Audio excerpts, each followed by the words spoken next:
Susunod na topic, we are going to find the factors and the rational roots, specific roots na applicable doon sa ating function. Okay, so from this, we have a step-by-steps in which re-recall lang natin yung ginawa natin kanina na rational root. Okay, and kukuha lang tayo ng isa or dalawa, depende sa ating given, dun sa listahan natin para makuha natin yung mismong pinaka-factor and yung mismong pinaka-roots ng ating given. Okay, so to understand more about this, step by steps, number 1 and number 2, ginawa na natin siya kanina. Number 3, we are going to select a possible root. Okay, na i-check natin kung yung bang napili natin ay root ba siya ng ating p of x. And then we are going to check it through using factor theorem or synthetic division. For us to understand more about this, let us have a first example. Determine the rational roots and the factors of the polynomial equation x cubed minus x squared minus 10x minus 8 equals 0. Again, we are going to use again the listing of possible factors in which doon tayo mamimili. Okay, pipili tayo doon para ma-check natin ano ba talaga yung roots at yung factors ng ating given. Okay? First, list the factors of P and Q. Ang P natin ay nasa negative 8 and yung Q natin ay nasa 1, which is dun sa x cubed. Factors ng negative 8, we have positive 1, positive 2 by 4. Kaya natin i-divide si 8 by 4. Hindi natin kaya i-divide ang 8 sa 3. So, we have also positive and negative 8. Okay, the factors ng Q, which is 1 lang naman. So, we have positive and negative 1. Now, for the possible roots or zeros ng ating P of x, we are going to express this as P over Q. Divide natin yan isa-isa dun sa ating Q. So, 1 divided by 1, that is 1. Okay, lagay natin siya dito, positive and negative 1. Then, 2 divided by 1, that is positive and negative 2. 4 divided by 1, so that is positive and negative 4. Okay? So, positive and negative 8. Kapag dinivide kay 1, that is still 8. Now, nung nalista natin yan, nabanggit ko kanina, kailangan mamili tayo dyan sa mga nakuha natin possible roots para makuha natin mismo ano ba yung roots mismo nung ating given na x cubed minus x squared minus 10x minus 8 equals 0. Okay, so in this, we are going to use the trial and error. Okay. Okay, so we are going to choose, no? Okay, please be reminded, anak, na kapag ang degree natin dito is 3, we are expecting na 3 roots dun sa ating given.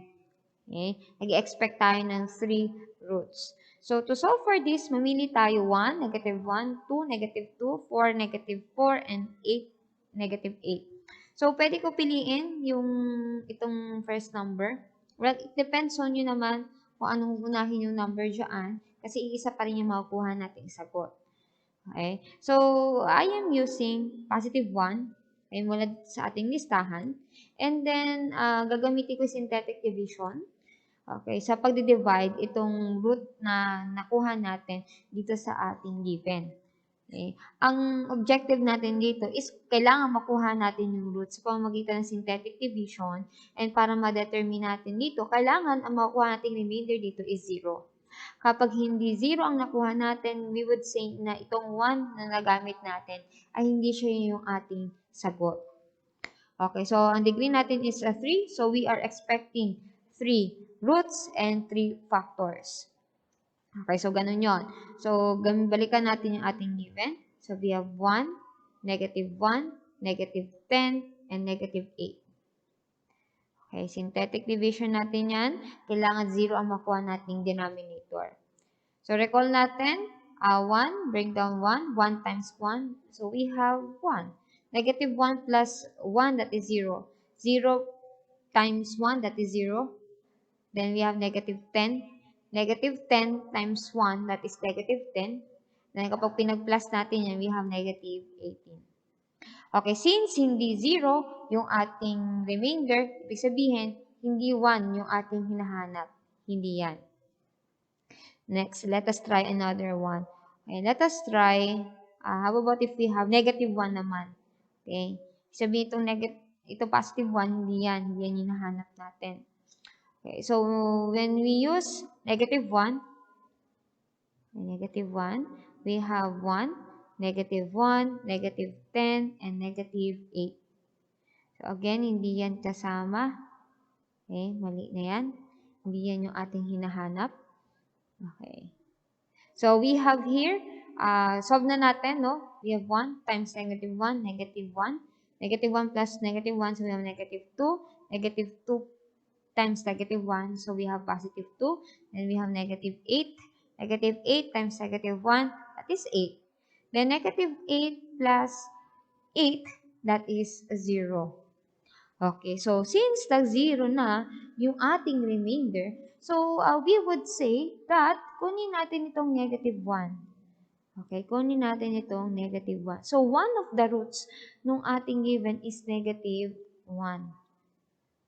Okay, negative 1.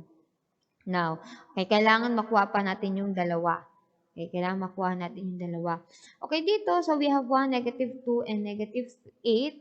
Okay, so from this, we can express this, di ba, as x raised to, yung 3 natin, minus natin kay 1, so x squared minus 2x minus 8. Okay, so ito yon equals 0.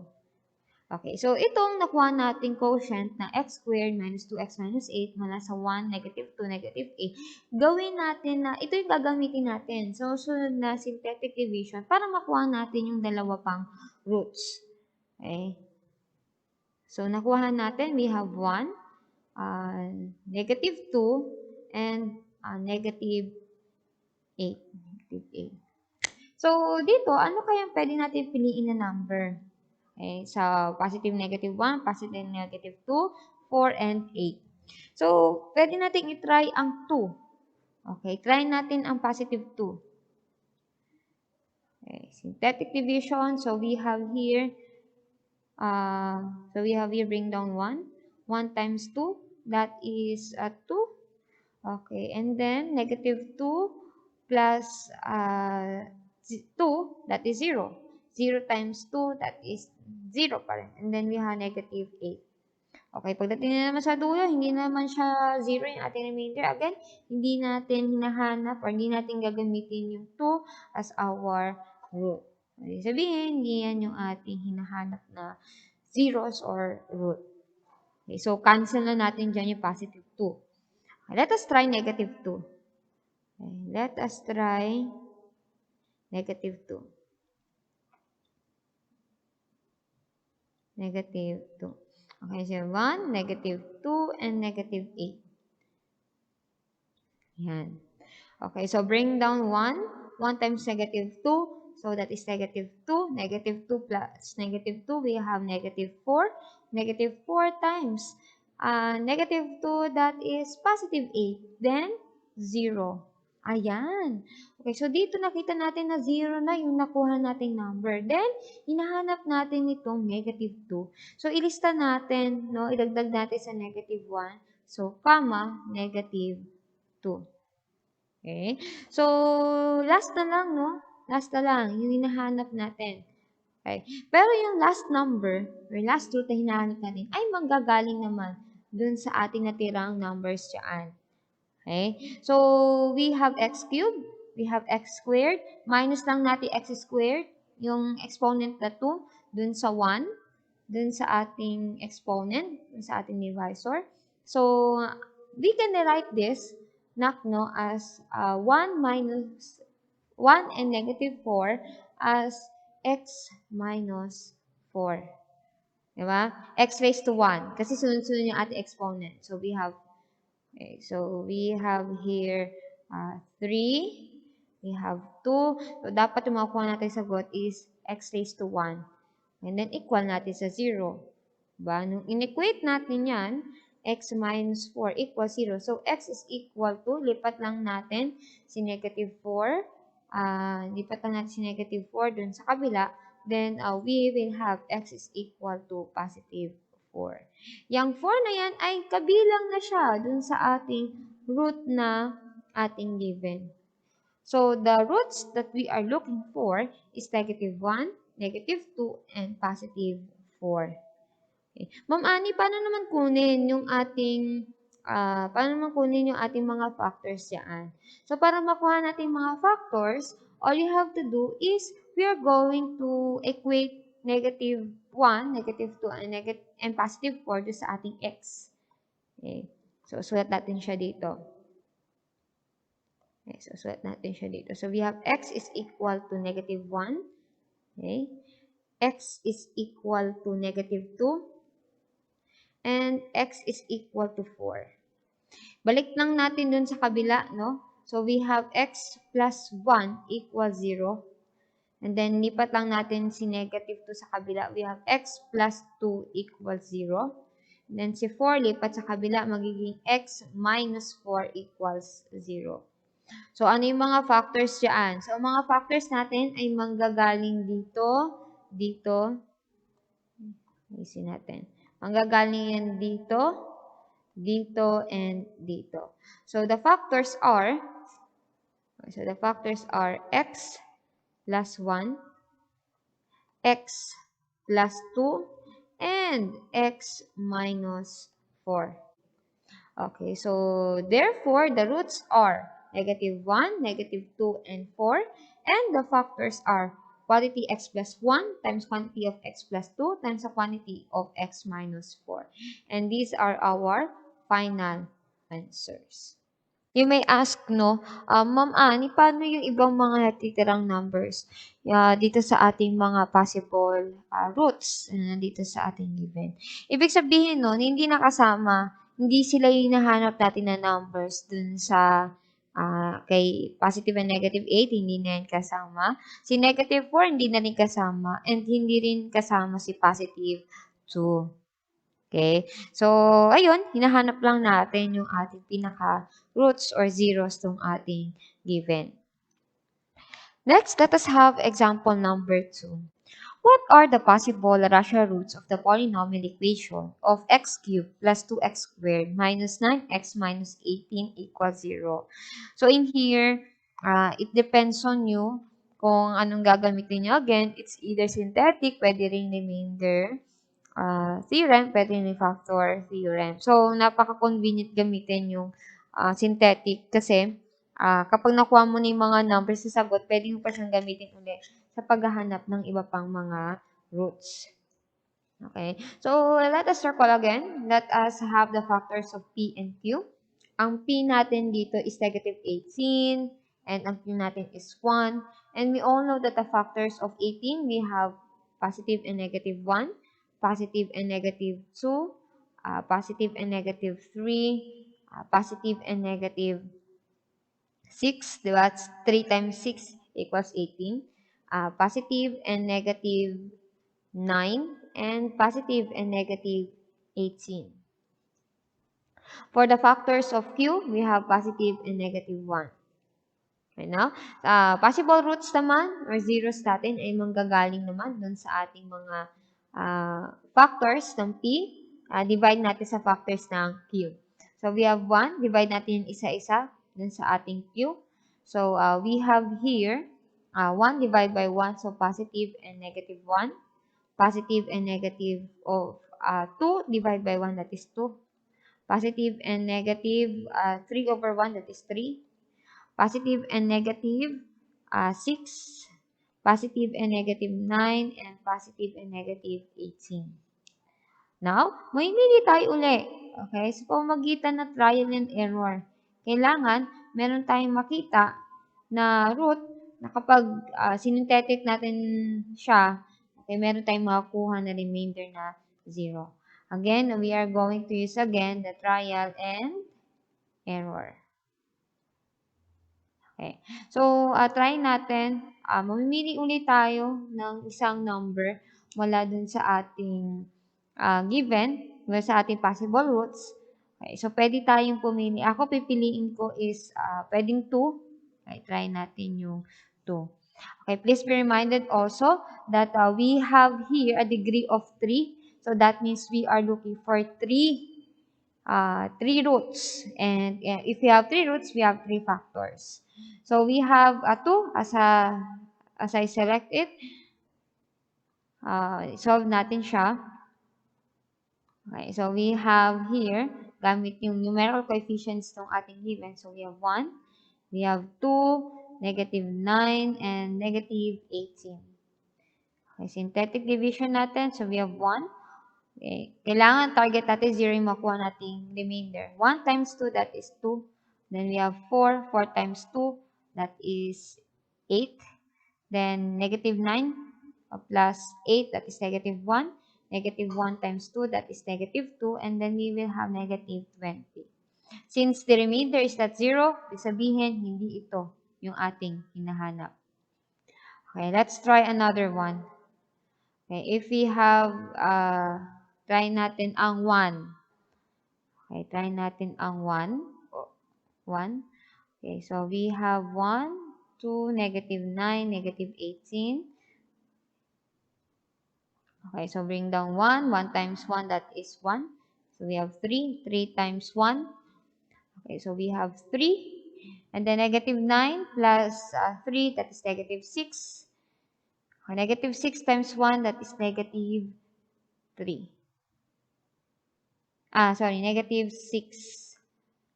Okay, so we have negative 24. Okay, so again, hindi pa rin 0 yung ating remainder. Ibig sabihin, hindi ito yung ating hinahanap. Okay, check lang natin. 1, so 3, 3 times 1, 3, 6. Okay, so hindi pa rin siya hinahanap natin. Okay, let's try another one. Okay, balik tayo sa 1. How about if we are going to use negative 1? Okay, negative 1. Okay, we have 1, 2, negative 9, negative 18. So we have here, bring down 1. 1 times negative 1, so we have negative 1. So we have 1. 1 times negative 1, we have here negative 1 pa din. Negative 1. Then we have negative 10. Negative 10 times negative 1, that is positive 10. Okay, so hindi pa rin siya, no? Meron tayong sagot na negative 8. Hindi pa rin siya 0. So, x pa rin tayo dyan. Okay, let's try negative 2 naman. Negative 2. And then, mamaya, 3 naman tayo. Okay, so, kung ano yung gusto nyo unahin, okay lang, no? We have 1, 2, negative 9, negative 18. So, from this, synthetic natin, bring down 1. 1 times negative 2, that is negative 2. We have 0. 0 times negative 2, that is 0. Then, bring down negative 9 as we add it to 0. Negative 9 times negative 2, that is positive 18. Then, equals 0. Okay, so in here, meron na tayong 0. Ibig sabihin, 1 root nung ating, or 1, 0 nung ating polynomial function, polynomial equation is negative 2. So, ilagay na natin negative 2. Next, dadalawa na lang ang hinahanap natin. No, dadalawa na lang. So, sa paghahanap, pwedeng gamitin na natin yung 1, 0, negative 1. And we all know that we can express as 1, 0, negative 9 as x raised to ang ano natin dito, ang exponent natin dito is minus lang natin si 3 dun kay 1. So, 3 minus 1, that is 2. Mabaga sunod-sunod ng ating numbers sa exponent. Okay, plus 0, so wala na yan. That is 0x, diba? Okay, plus 0x, then minus 9. Or simply, x squared minus 9. Pero dito sa x squared, minus 9, we all know that we can apply this, yung ating, yung factoring, the difference of two squares. Pero kung gusto niyo talagang gamitin pa yung synthetic division para makuha pa yung mga susunod na number, okay, so trial and error pa rin tayo sa synthetic division. So, let me erase the other parts ng ating file para mabura natin at magkaroon tayo ng space.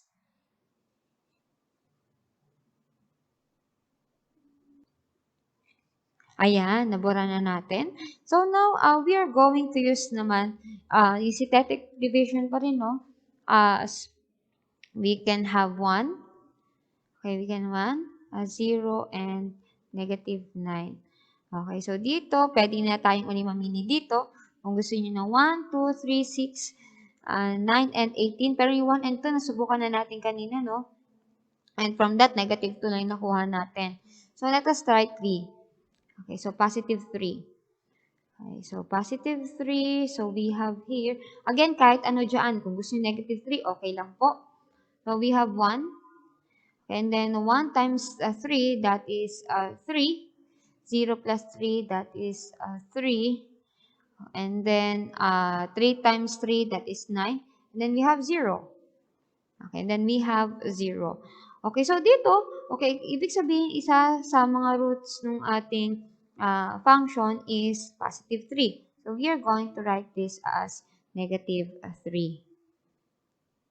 Okay, and then, gagamitin na natin itong 1 and 3, okay, para sa pagkuha ng last roots natin. So, we can express this 1 and 3 as a polynomial equations, in polynomials in which ang magiging exponent natin dito is 1, kasunod ng 2, di ba? 3, 2, and 1. So, we have x.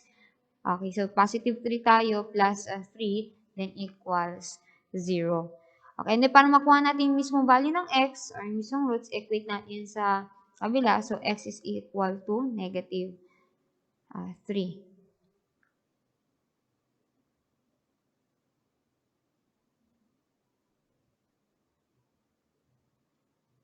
Negative 3. Ay, okay. So, bali ito pala kanina. Erase lang natin, no? Okay, bali kanina, ang dapat magiging roots natin dito is positive 3. Okay, please correct me if I'm wrong. Okay, so, ito yung 3 kanina, di ba? Ito yung unang 3 na nakuha natin kanina. Tapos, itong negative 3. Yan, negative 3. So, nakumpleto na natin yung ating mga roots. So, we have 3. Ito yon. Ito yung nasulat natin. Tapos, ito rin negative 3. Ito rin yon. Yan. Okay. So, ang kulang na lang, Ma'am Annie, is yung mga roots. Okay. Pwede natin siya isulat as ganito. Since meron tayong degree na 3, so meron tayong 3 factors. So, we have to write x, and then another x dito. Okay. And then, dito naman, papalitan lang natin yung sign. Yung negative 2 magiging plus 2. Yung positive 3 magiging negative 3. And then, yung negative 3 magiging positive 3. So, the roots are negative 2, 3, and negative 3. And the factors are x plus 2, x minus 3, and x plus 4. So, these are now the final answers. Okay, so yun sa pagkuha ng roots and ng ating factors. That means also na yung mga sumunod na number na negative 9, positive 9, negative 8, positive 18, and itong 6 natin ay hindi yan kasama sa ating hinahanap na roots. Example number 3. What are the possible rational roots of the polynomial equation of 6x raised to 4 minus 7x cubed minus 9x squared plus 7x plus 3 equals 0? In here, we have a degree of 4. So that means we are expecting 4 factors and 4 roots ng ating given equation. So, like what we did in example number 2 and number 1, ganun din ang gagawin natin dito. So, expect medyo madami o medyo maano yung ating solutions dahil marami tayong factors na hahanapin. So, again, as we list all the factors of P and Q, ang P natin ay magagaling kay 3 and yung Q natin ay magagaling kay 6. So, from here, ang factors ng 3 natin ay alam natin na meron tayong positive and negative 1 and positive and negative 3. For 6, we have positive and negative 1, positive and negative 2, positive and negative 3, positive and negative 6. Okay. Kasi 1 times 6, that is 6. Ang pair naman dito is 2. times 3 equals 6. And then, let's now have the possible roots or zeros ng ating equation or function. So, we have 1 divided by 1, that is positive. Ilagay natin dito. We have positive and negative 1. And then, positive and negative 1 half. Okay, and then we have positive and negative 1 divided by 3. So, that is 1 over 3. Okay, positive and negative 1 over 6. And then next is, dito naman tayo kay 3. So, 3 divided by 1. So, that is positive and negative 3. And then next, positive and negative 3 divided by 2. That is 3 over 2. Next is 3 divided by 3. That is 1. Ito na po yun. Yung unang natin na sinulat. And then 3 over 6. We all know that 3 over 6 that is equal to 1 half. And it is way the same with 1 half dito sa ating na unang second number ng ating roots. So, dito tayo mamimili. Dito tayo mamimili. Meron tayong 1, positive and negative 1, positive negative 1 half, positive 1/3, 1 over 6, 3, and positive and negative 3 over 2. So, dito, we expect, we can have a rational roots in which meron tayong fraction. Okay, so isa-isahin na natin siya ngayon. Okay, so expect again na mahaba-haba yung ating magiging solutions dito. Okay, so through using the trial and error again, okay, unahin natin yung mga medyo madadali na mga numbers. Pero kapag hindi, sa tingin ninyo, hindi siya pwede, okay, so wag natin siyang gamitin. Okay, so we can have, first, so try natin positive 1. Okay, try natin ang positive 1. Okay, so ang 1 natin dyan, and i-divide natin siya dito. We have 6, 7, negative 9, 7, and 3. Okay? So, we have 6, 7, negative 9, 7, and 3. Check natin kung tama. Okay, it should be negative 7. 6, negative 7, negative 9, 7, 3. And then, solve na natin. So, we have 6. Okay, bring down 6. 6 times 1, that is 6. We have negative 1. Negative 1 times 1, that is negative 1. Negative 9 plus negative 1, so that is negative 10. Negative 10 times 1, that is negative 10. Okay, 7 plus negative 10, so we have negative 3. Negative 3 times 1, okay, that is a negative 3. Ayan, sakto yata, no? So, 3 plus negative 3, that is a 0. Okay, so nakuha natin, natin ngayon, nakuha natin yung first factor, root rather, so 1. Okay, so inigay na natin dito ay 1. Okay, then next, let us get the 3 remaining roots na hinahanap natin. So, let us try negative 1. Okay, so we have here negative 1, negative 10, negative 3, and 0. Hindi na yan. Okay, so gagamitin lang natin siya kapag nakuha na natin yung remainder na 0. So, yung natira, yun yung gagamitin natin ngayon. Okay, so we have 6. 6 times negative 1. Okay, so we have negative 6. So we have negative 7, positive 7. Okay, so we have negative 3. So we have also positive, negative 3 times negative 1. So that is positive 3. Okay, negative 3 plus 3, that is 0. Ayan. Okay, nakuha agad natin. Okay, yung sumunod na roots.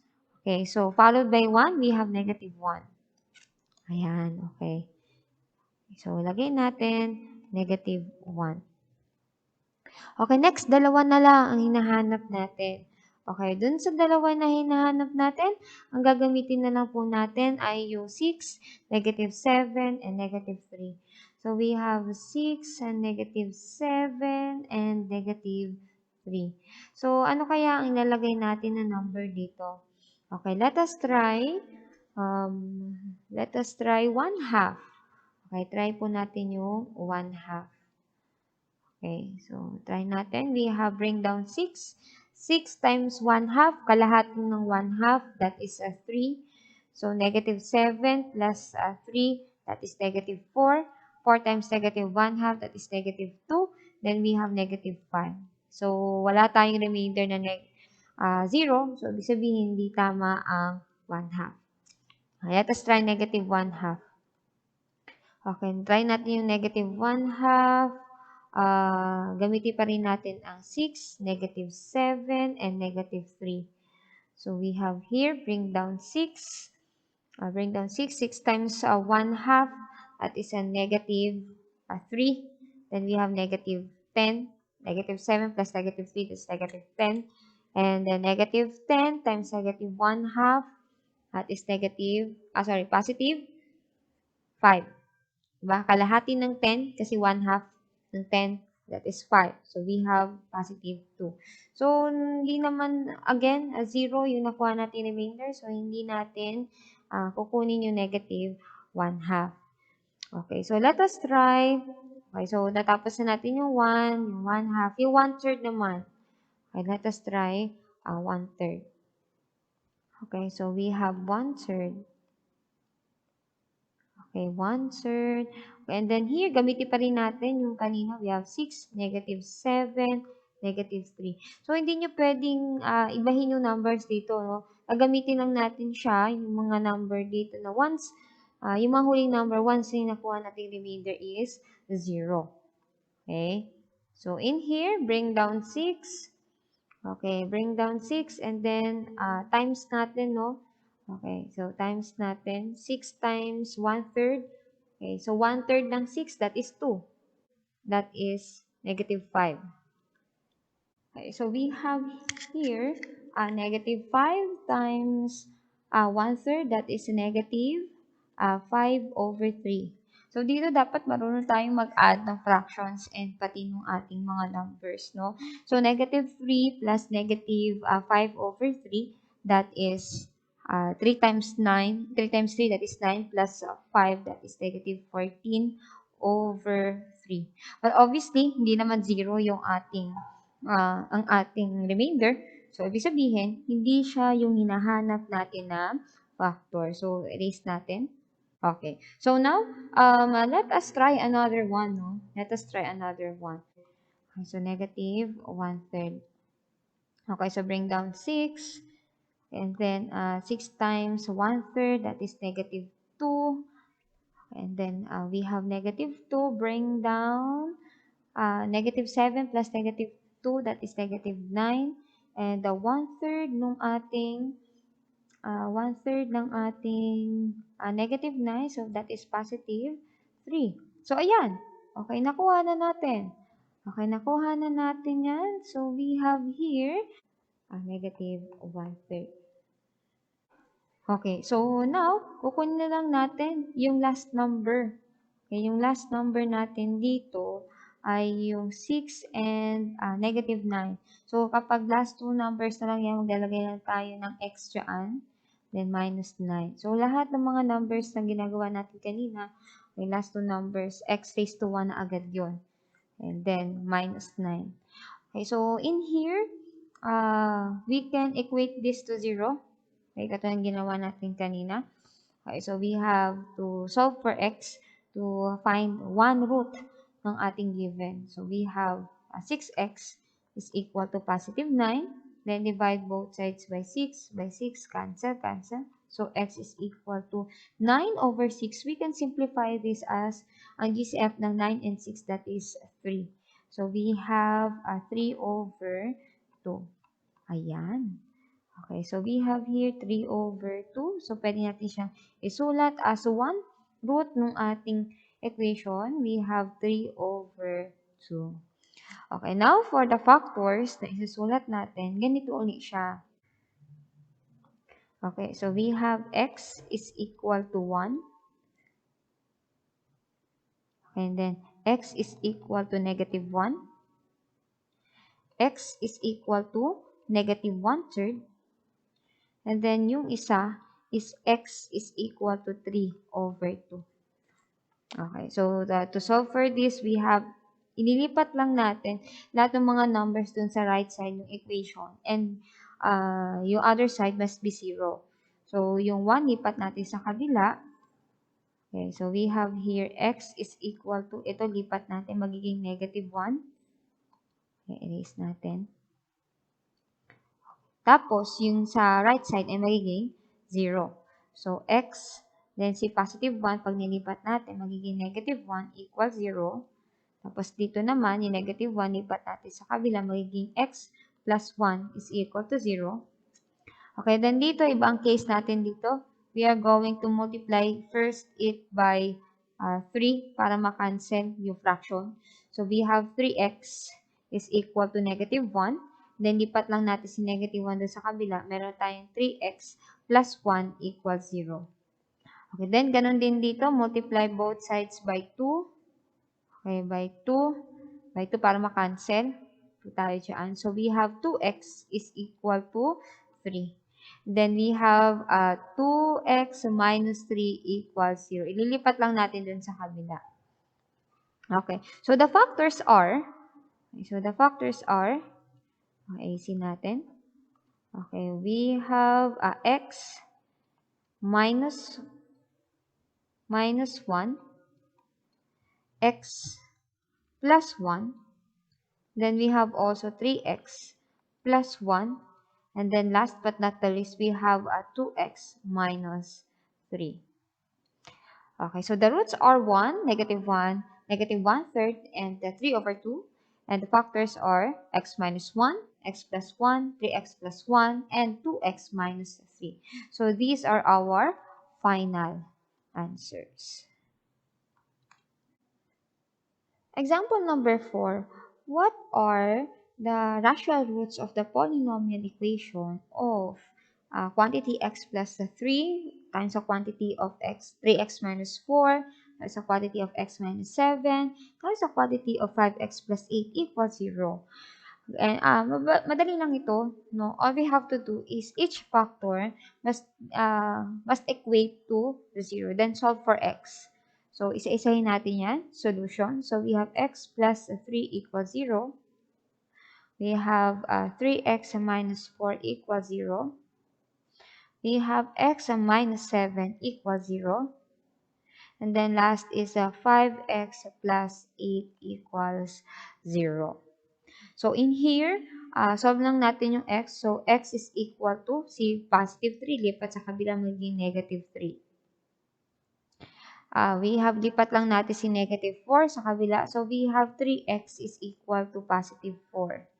And then, divide both sides by 3. By 3 kasi may 3 tayo sa tabi ng x. So, cancel. So, x is equal to 4 over 3. Here, we have x minus 7. So, x is equal to negative. X minus 7, lipat lang sa kabila. Negative 7. So, yun ay magiging positive 7. Okay, then last is, so we have 5x, lipat lang natin si 8 dito, magiging negative 8. Then, divide both sides by 5. By 5, cancel. So, x is equal to negative 8 over 5. So, the roots or the zeros of this polynomial equation or function are negative 3, 4 over 3, positive 7, and negative 8 over 5. So, these are now the final answers.